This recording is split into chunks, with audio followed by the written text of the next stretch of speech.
Oui. Donc, tout d'abord, je vais prendre quelques minutes pour remercier les organisateurs, et à leur tête le professeur Bréhy, pour l'invitation, pour l'organisation de ces journées que je souhaite très réussies.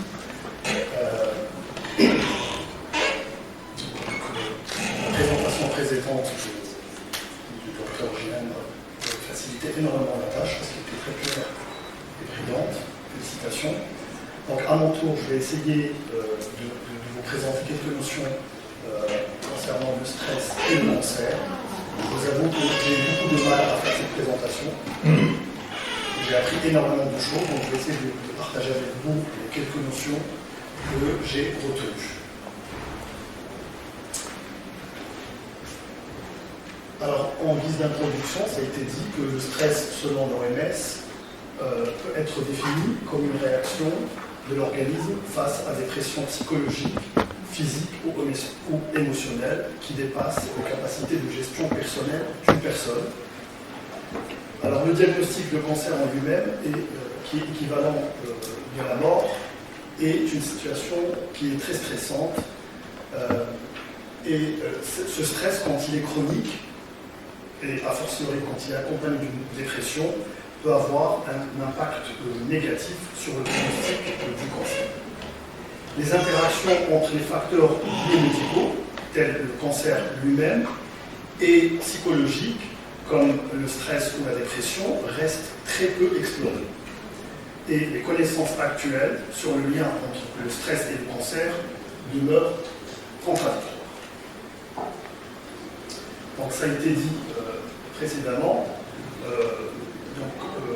Hans Selye, en 1956, a décrit le stress comme une réponse du corps aux demandes qui lui sont faites dans le but de revenir à l'homéostase.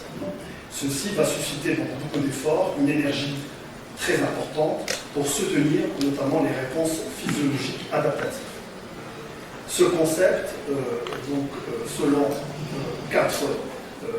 quatre systèmes qui vont être en interaction. D'abord le système nerveux central, ensuite le système nerveux autonome, le système neuro-endocrinien et le système immunitaire. Donc ces quatre systèmes vont constituer ce qu'on appelle le champ de la psycho-neuro-endocrino-immunologie. Donc selon Hans Selye, le stress se manifeste par une série de réponses physiologiques et psychologiques à des situations perçues comme menaçantes ou déstabilisantes.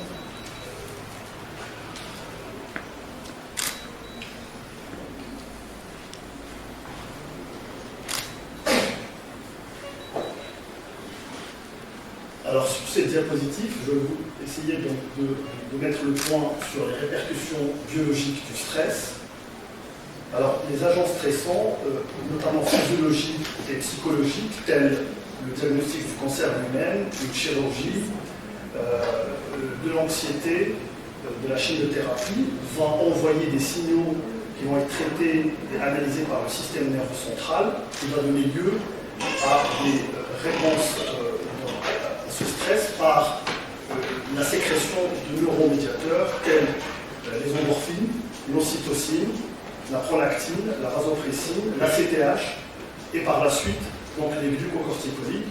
Ces facteurs, ils vont exercer sur la tumeur, sur le tissu tumoral en bleu, et aussi sur son micro-environnement, des effets notamment sur l'angiogénèse, sur l'immunité, qu'on va voir par la suite. Donc le stress peut produire une réduction des mécanismes de défense contre le cancer à trois niveaux. D'abord en réduisant l'activité des cellules NK, les cellules natural killer, les cellules tueuses, qui ont un rôle crucial dans la défense contre les infections virales, qui ont un rôle dans la surveillance des cellules tumorales, notamment métastatiques, et qui ont un rôle dans la communication et l'activité immunitaire. Deuxième niveau, le stress va réduire les défenses corporelles, et ceci en compromettant la destruction des agents chimiques carcinogènes par les enzymes, notamment chez l'animal, Le stress, il va compromettre la réparation de l'ADN, notamment chez les patients déprimés, et le stress, il va compromettre la destruction de l'ADN mutant par une immunité spécifique. Troisième niveau, le stress, il va réduire, voire anéantir le phénomène de l'apoptose. Le phénomène de l'apoptose est un phénomène crucial aussi dans la cancérogénèse. C'est quoi? C'est le fait d'interrompre la prolifération cellulaire et la différenciation cellulaire, éventuellement en entraînant une mort cellulaire programmée si les cellules s'avèrent irréparables.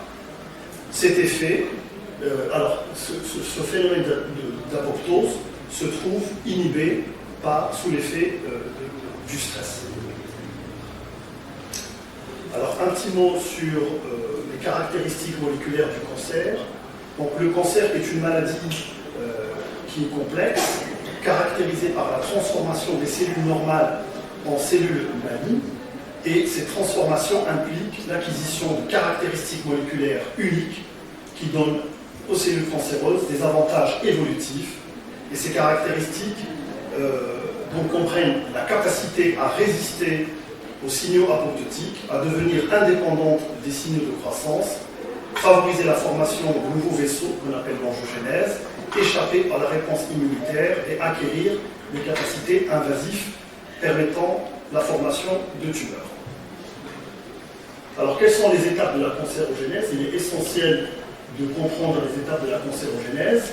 Donc, sous l'effet de facteurs dits de facteurs de risque ou de facteurs cancérogènes, qui peuvent être chimiques, des radiations ionisantes, des virus, il se trouve qu'une cellule normale va se transformer en tumeur en passant par trois phases essentielles qui sont l'initiation, la promotion, puis la progression tumorale. Et sous l'effet de facteurs stressants, il y aurait des réponses hormonales et neurologiques qui vont perturber l'équilibre biologique du corps et qui vont favoriser un milieu où peut se former et progresser un cancer.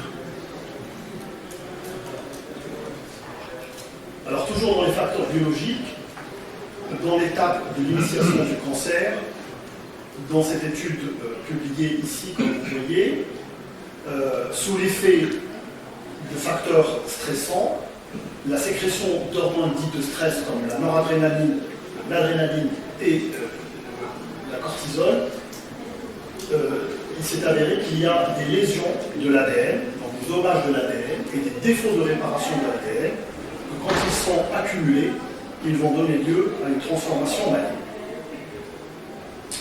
Deuxième illustration, toujours dans le phénomène de l'initiation du cancer, toujours entraînant des dommages à l'ADN, quand vous voyez sur cette diapositive, et toujours sous l'effet de facteurs stressants et d'hormones dites de stress, la noradrénaline et l'adrénaline, il y aura l'activation du récepteur bêta-2 adrénergique qui se trouve sur la surface cellulaire. Cette activation va donner lieu à une cascade de signalisation avec une phosphorylation du récepteur bêta-aristine qui va se lier donc au gène MDM2, et ce complexe MDM2 bêta-aristine va diminuer et dégrader le P53, qui est un véritable gendarme de l'organisme, qui est le principal gène suppresseur de tumeurs, et donc il y aurait une prolifération tumorale sous l'effet de facteurs stressants.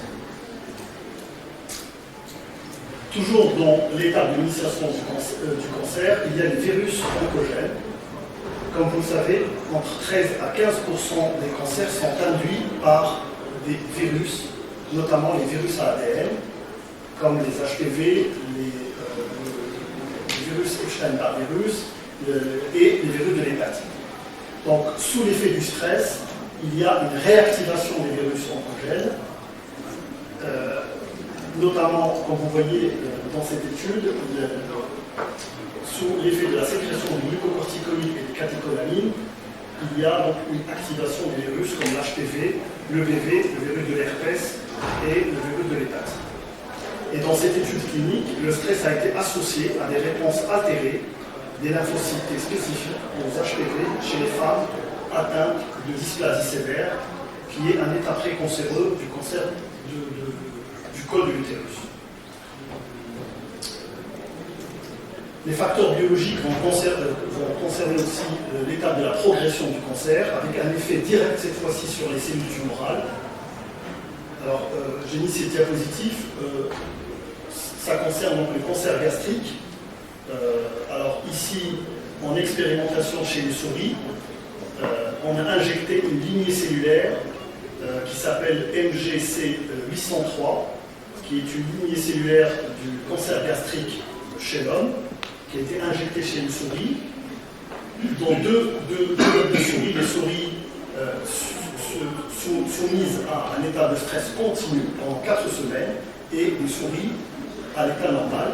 Et comme vous voyez sur les souris qui ont été soumises à un stress continu pendant 4 semaines, ils ont vu évoluer leur tumeur de manière très importante.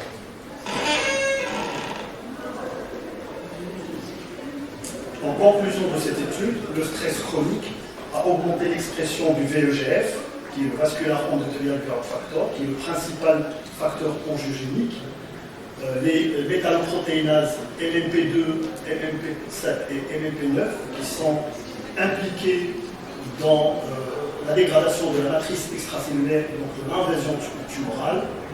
Les hormones catécholamiques ont renforcé l'expression de protéines liées à la métastase et l'expression du récepteur bêta-2 adrénergique était positivement corrélée à la taille de la tumeur, au grade histologique, à la métastase ganglionnaire, au stade clinique, dans des échantillons de cancer gastrique humain. L'activation de la voie de signalisation bêta-2 adrénergique, induite par les hormones de stress, joue un rôle crucial dans la progression et la métastase du cancer gastrique. Autre phénomène impliqué par les facteurs de stress, c'est l'activation de l'angiogénèse et de la lymphangiogénèse. Donc la noradrénaline et l'adrénaline vont augmenter l'expression et la sécrétion des facteurs angiogéniques tels le VEGF, l'interleukine 6, l'interleukine 8 par les cellules tumorales. Et donc qui dit angiogénèse dit croissance tumorale par l'apport de l'oxygène et des nutriments à la tumeur. Les facteurs de stress vont aussi jouer un rôle sur les métastases. Donc, vous voyez ici que sous l'effet du stress, il y a une migration des cellules tumorales vers les os et donc les métastases osseuses par l'expression du RANK ligand qui constitue le principal facteur mis en jeu dans les métastases osseuses. Le concept de la psychoneuroimmunologie, alors dans des modèles toujours de souris, la stimulation du récepteur bêta-adrénergique va induire le stress par la suppression des cellules NK, les cellules natural killer, contre les cellules tumeurs. Alors dans ce tableau, nous résumons les effets biologiques du stress sur la progression du cancer. Et comme vous voyez, ça concerne le phénomène de l'angiogénèse, le phénomène de la modulation lymphatique, l'augmentation de l'inflammation, la baisse de l'immunité et l'augmentation du pouvoir métastatique. Donc c'est des phénomènes qui sont complexes et qui sont essentiellement étudiés chez les souris, très peu chez les humains. Donc passons maintenant aux facteurs comportementaux qui vont lier le stress au cancer. Alors, il faut savoir que lorsqu'on parle de stress, dans le contexte du cancer, il est important de comprendre que cela ne se limite pas seulement aux événements stressants qui précèdent ou qui sont extérieurs au diagnostic de la maladie. En réalité, le diagnostic lui-même du cancer, les traitements, la période du suivi vont être source d'un stress très important pour les patients. L'annonce du diagnostic peut déclencher des émotions intenses telles que la peur et l'anxiété, que ce soit chez les patients ou leurs proches, qui va entraîner un stress émotionnel important. L'anxiété peut diminuer chez certains patients mais persiste chez d'autres. et les traitements agressifs que va recevoir les patients, que ce soit la chimiothérapie, la radiothérapie ou la chirurgie, va provoquer des effets secondaires physiques et psychologiques. Après le traitement, le suivi peut aussi être générateur de stress, par peur notamment de la récidive, et aussi par la gestion des séquelles qui sont induites par les thérapeutiques. Par conséquent, les réponses au stress et les troubles affectifs peuvent accélérer la progression du cancer à travers divers mécanismes. Il faut reconnaître et prendre en compte ces sources de stress pour offrir un soutien complet aux patients. Donc les patients peuvent adopter des comportements à risque tels que les addictions, le tabac et l'alcool, une alimentation défavorable, une hyperphagie et une faible activité physique. Tous ces comportements sont des facteurs de risque de cancer. Les patients qui sont sous stress chronique peuvent développer un sentiment de désespoir et d'impuissance, ce qui va altérer l'observance thérapeutique. Donc ces patients vont avoir tendance à interrompre leur traitement prématurément. Et puis, il est très difficile de distinguer les effets du stress sur le cancer des effets qui sont provoqués par d'autres facteurs tels le tabagisme, le surpoids ou les antécédents familiaux de cancer. En d'autres termes, il sera très difficile de faire la part des choses entre les effets du stress et les effets de ce qu'on appelle les facteurs conformes. Alors, il y a les facteurs biologiques, les facteurs comportementaux, et à côté de ces deux facteurs, il y a les facteurs ce qu'on appelle confondants, qui sont les facteurs environnementaux et socio-économiques qui jouent un rôle complexe dans la relation entre le stress et le cancer. Tout d'abord, les facteurs environnementaux, à travers cette étude qui s'est intéressée aux patientes suivies pour un cancer du sein, il a été donc remarqué que certains milieux professionnels exposent au risque de cancer en raison de l'exposition à des substances cancérigènes, mais il y a aussi des conditions environnementaux comme donc, les substances toxiques ou la pollution qui peuvent être source de stress. Cependant, donc, dans cette étude, on a vu que certains, comme ça a été dit par Dr Général, il y a certains métiers qui sont plus stressants que d'autres, notamment, ça a été démontré dans cette étude, les enseignantes et les femmes qui travaillent dans le domaine de la santé sont vues augmenter le risque de cancer du sein par notamment la nature stressante du métier, les gardes de nuit et les horaires décalés du travail. Les facteurs socio-économiques sont aussi très importants et les populations qui ont un niveau socio-économique bas ou défavorisé sont plus susceptibles d'adopter des comportements à risque de cancer. Et donc les inégalités socio-économiques peuvent contribuer au stress, car les personnes défavorisées ils vont être confrontées à des difficultés financières, accès limité aux soins et vont adopter des comportements à risque comme une mauvaise alimentation et un accès aux soins qui est limité.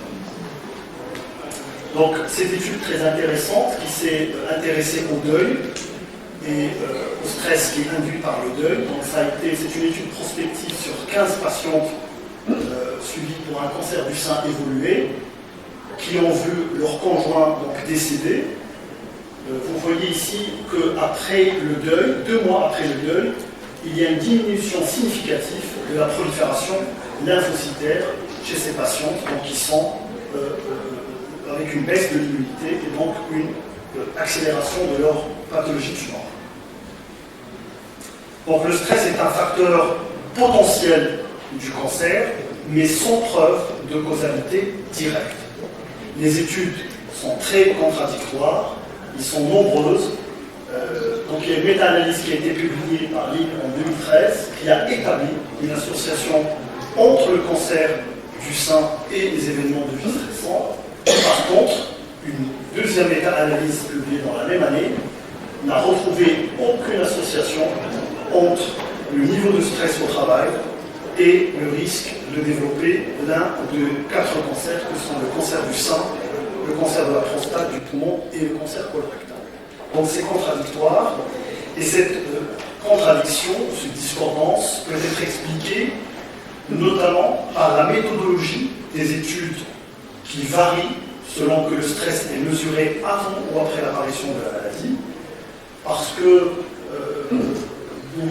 les personnes qui sont diagnostiquées avec un cancer, ils ont tendance à surestimer leur niveau de stress antérieur. Et puis il y a aussi des facteurs confondants qui rentrent en jeu, tels que les addictions ou les expositions professionnelles, qui doivent être pris en compte dans l'analyse des études pour distinguer les effets du stress sur l'apparition du cancer des autres facteurs. Donc le stress, comme j'ai dit, est un facteur potentiel, sans qu'il soit prouvé, sa causalité qui soit prouvée.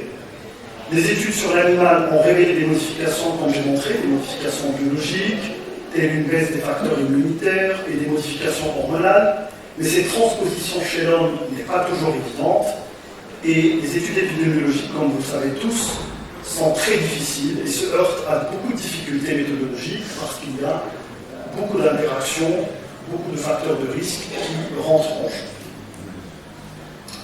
Mais certains comportements associés au stress, tels justement le manque de sommeil, la mauvaise alimentation, le tabagisme et la consommation d'alcool, peuvent indirectement influencer l'immunité. Donc, je me suis intéressé dans la première partie sur le lien entre le cancer et le stress, donc bien sûr chez les patients. Je vais prendre quelques minutes pour vous présenter cette étude qu'on est en train de mener, sur cette fois-ci sur le personnel soignant, sur les médecins. Et le stress, donc ça concerne, comme j'ai dit tout à l'heure, des professions plus particulièrement les soignants. Et les soignants, dans une étude publiée cette année, il y a les réanimateurs qui viennent en tête, ensuite les oncologues en deuxième position comme les métiers les plus exposés au stress et au burn-out. Et donc le burn-out, qui est souvent négligé, est un problème sérieux qui affecte particulièrement les professionnels de l'oncologie, principalement causé par un stress chronique lié au travail. Il se traduit par un épuisement physique, émotionnel et mental. Ces conséquences peuvent être très graves sur la santé, le bien-être et la performance au travail. Et donc l'objectif de cette étude a été d'étudier la prévalence du stress et du burn-out chez le personnel soignant dans les services d'oncologie, de radiothérapie et de chirurgie au sein du centre d'oncologie Hassan II, tout en identifiant les causes et en proposant des solutions. Donc il s'agit d'une étude transversale, et je tiens à remercier Dr Khamash Ikram, qui est la résidente du service qui a mené cette étude. Alors il s'agit d'une enquête transversale descriptive et analytique qui a été menée auprès du personnel du centre d'oncologie Hassan II. La première partie portait sur les caractéristiques démographiques et professionnelles, tandis que la deuxième partie contenait la version française de l'inventaire du burn-out de Maslach. Et cette étude donc, on a fait une étude multivariée pour voir donc, les différentes variables liées au burn-out. Alors 30 médecins ont participé à l'étude. L'âge moyen était de 30 ans, avec une prédominance féminine, encore une fois, 63%, mais ceci est un biais, ça explique pareil. Il y a déjà une dominance féminine dans la pratique médicale en général, et peut-être au centre d'oncologie. Parmi les médecins, 14 étaient mariés, 19 médecins étaient des oncologues, 15 étaient des résidents, 4 étaient des spécialistes, 6 résidents du service de chirurgie oncologique ont participé, 5 du service de radiothérapie, et la moyenne d'année d'exercice était de 3 ans. Donc les résultats en termes d'évaluation psychométrique, l'échelle de Maslach qui comporte 3 dimensions. D'abord la dimension de l'épuisement émotionnel, qui témoigne d'une fatigue ressentie à l'idée même d'aller au travail, avec une fatigue chronique, des troubles du sommeil, des troubles physiques.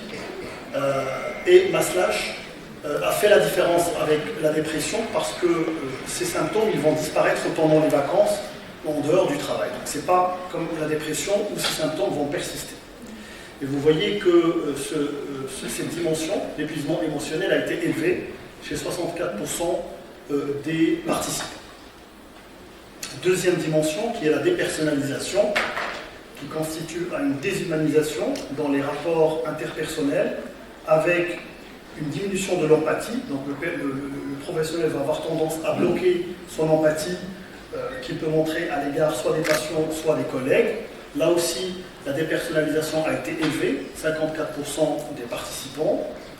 Ensuite, l'accomplissement personnel, qui est une dimension qui a la conséquence des deux premières dimensions, qui est la réduction de l'accomplissement personnel. Et donc la personne va s'évaluer de manière négative, il va avoir tendance à douter de ses capacités et de son accomplissement. Donc là aussi, 60% des participants sont en baisse d'accomplissement personnel. Ensuite, on a essayé de voir le burn-out sévère. Alors le burn-out sévère, c'est lorsque les trois conditions suivantes sont remplies: le score d'épuisement émotionnel élevé, le score de dépersonnalisation élevé et l'accomplissement personnel qui est bas. Et donc le burn-out sévère a été présent chez presque la moitié des soignants, dont 11 femmes et 3 hommes. Ensuite, on a essayé de voir s'il y a une association entre le stress et le burn-out à travers une analyse multivariée. Et donc ce qui en ressort, c'est qu'il y a une corrélation entre le niveau élevé de stress chez les praticiens et les différentes dimensions du burn-out, a fortiori la dimension épuisement émotionnel et l'accomplissement personnel qui ont été statistiquement significatifs. Il y a aussi une corrélation statistiquement significative entre les niveaux élevés de stress et le burn-out sévère. 56% des soignants qui avaient un niveau élevé de stress souffraient d'un burn-out sévère.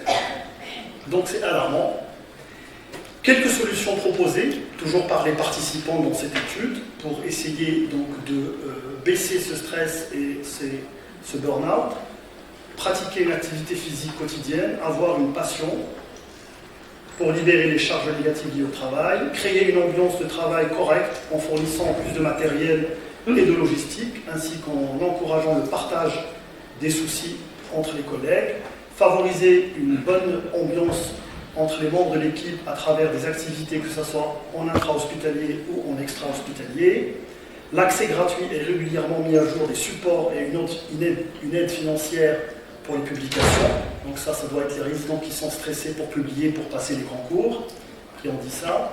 Prévoir une unité de psycho-oncologie pour les patients ainsi que pour le personnel médical et paramédical en proposant des séances de coaching professionnel. Et puis il faut savoir que la vie ne se résume pas au travail. Donc il faut avoir une vie à côté. En conclusion, le stress ne se manifeste pas de manière uniforme et diffère d'un patient à l'autre. Lorsqu'un patient reçoit un diagnostic de cancer, le stress qui en découle peut être considérable pour lui et pour sa famille. Cette tension se traduit souvent par des difficultés psychologiques, relationnelles et comportementales. Les réponses immunitaires, endocriniennes, sympathiques et cérébrales vont engendrer une série complexe de réactions et d'événements qui évoluent dans le temps et qui varient selon les individus. Et puis une approche globale qui va intégrer une dimension psychologique et émotionnelle est essentielle pour assurer une prise en charge complète des patients atteints de cancer. Et à l'instar de ma prédécesseur, je vais finir par une citation, cette fois-ci Épictète, qui dit « Ce qui trouble les hommes, ce ne sont pas les choses, mais le jugement qu'ils portent sur ces choses. » Autrement dit, en d'autres termes, cela signifie que ce n'est pas tant ce qui se passe dans la vie qui nous affecte, mais plutôt comment nous choisissons de le percevoir et d'y réagir. Je vous remercie pour votre attention.